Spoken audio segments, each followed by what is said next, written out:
Hi guys, and welcome to Bomb Anime. It's your girl Ruka. And Big Boy Summer here, bringing you a Let's Talk on My Dress Up Darling. So this one was actually not what I expected.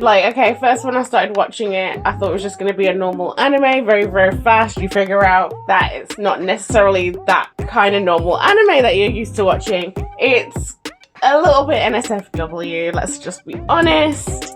And it's really about cosplaying. Okay, it's not. It is. but there's a lot of cosplaying going on, and there's a lot of understanding of the community. You really get the feeling that the person appreciates the cosplay community, the way that it's spoken about, and the way that they talk about expression and how you can be anything that you want. So I really liked that.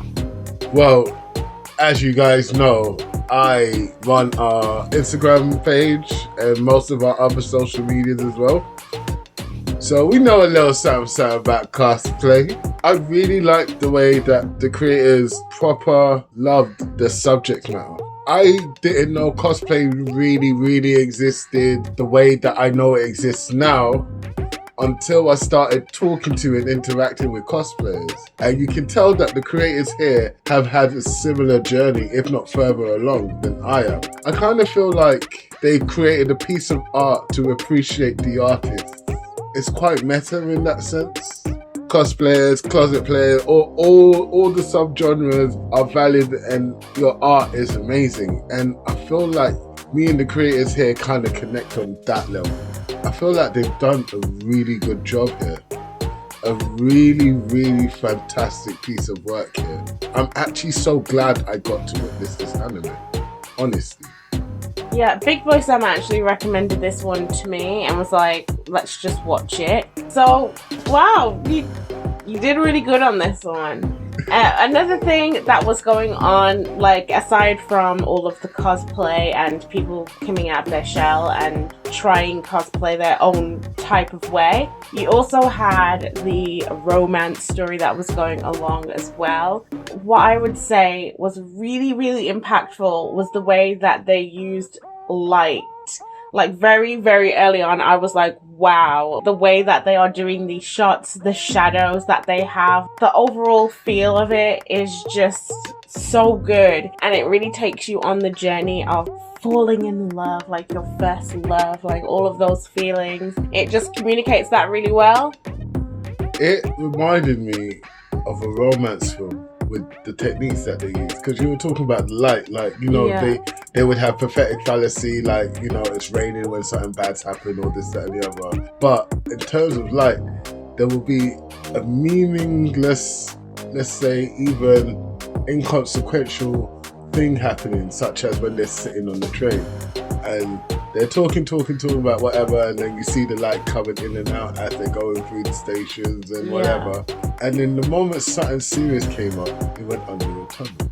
And that switching light, oh my god. Yeah. Oh my gosh. That was very emotive, visceral. Like you could feel it. And you're like, wow.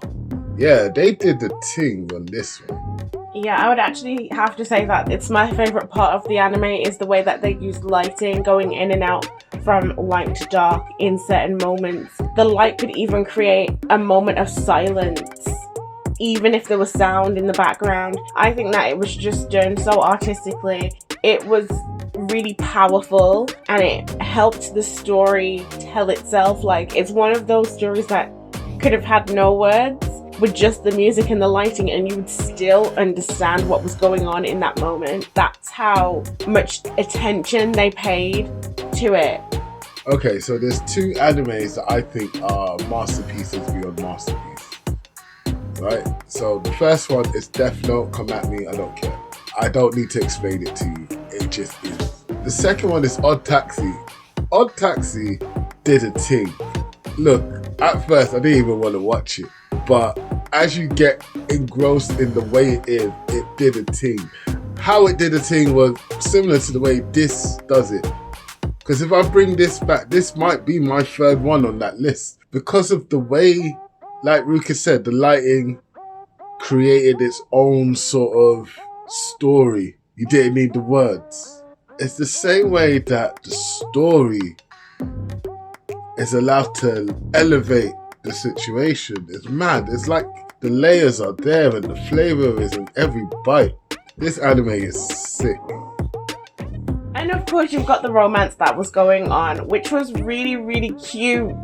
The way that they did it, both of them are catching feelings for each other, but the way that you see it in their head is very different to each other. With the way that Kitegawa was in her head, her heart was beating fast. She was saying, oh my god, like, I really like this guy.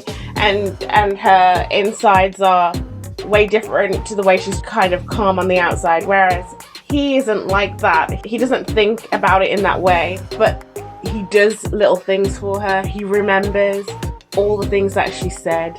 Like, he thinks about her a lot more than he thinks about himself. A lot of the times, like when his granddad had gotten hurt and he had finals which he had forgotten to revise for, he still made sure that he did her outfit, and he didn't even sleep hardly at all just to get it done. Just things like that. And I thought that their romance was really, really cute. I agree with you. I feel like this is a textbook way that you build a relationship up. Unlike some animes that just tell you they're in a relationship, deal with it, and go on for 24 episodes. This one, actually built it from jump. Because at first, it was, oh my god, you're into something I'm into. Then you realise we're not actually into the same things, but you can sew and I need someone who can. And then it blossomed from there. They've done a really good job in that sense. So if you were going to give this anime a rating out of, let's say 5, since our Hot or Nots are rated out of 5. If you had to rate this out of 5, what would it get and why?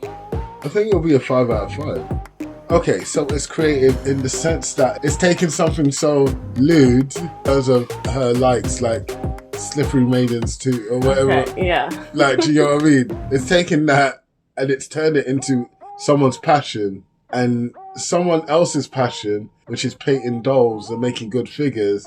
Both passions have met each other. It's no longer a case where it's about their relationship.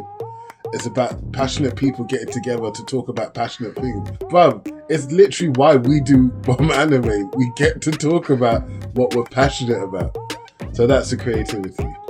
Characterization. No, I didn't say you had to break it down. I don't need to, all but it makes sense. Okay. Basically, this anime brings to light what the community feels about anime, about cosplay, about gaming, everything that us guys are passionate about. This has literally paid homage to. And even, like, let's be honest, I mean, if you're not watching anime, you're probably watching anime, innit? So it's like everything that the community is about. It's basically said, you've inspired me to create this, and I like it. So it gets a 5 out of 5 for me. It would also get a 5 out of 5 for me, but because of all of the layered storytelling, so you've got the whole cosplay world and the different types of expression, crossing gender norms and all of that stuff. And then you've got the love story, which is these two people just slowly falling in love. And then you've also got the other story underneath that, where the two of them have really dealt with abandonment quite a lot. Quite late on, you find out that Kitegawa is actually living home alone. Her mom has passed away and her dad doesn't work at home. He works away from home, so she's completely alone. And then with Gojo, his parents both passed away and his grandmother also passed away. He obviously had to move in with his grandfather, and he literally shut himself away. So they've both been really away, although their experiences are different. Like Kitegawa outside, very popular, has loads of friends, and he's sort of on his own. They're both really struggling, and they've also used this to cope with the problems that they've suffered quite early on in life. And because of that, because of how great the storytelling is and how many stories it's telling at one time,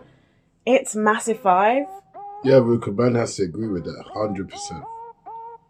And on that note, seriously, if you made it this far, we really, really appreciate it. Don't forget to like, subscribe, and share, and leave your comments down below. Peace.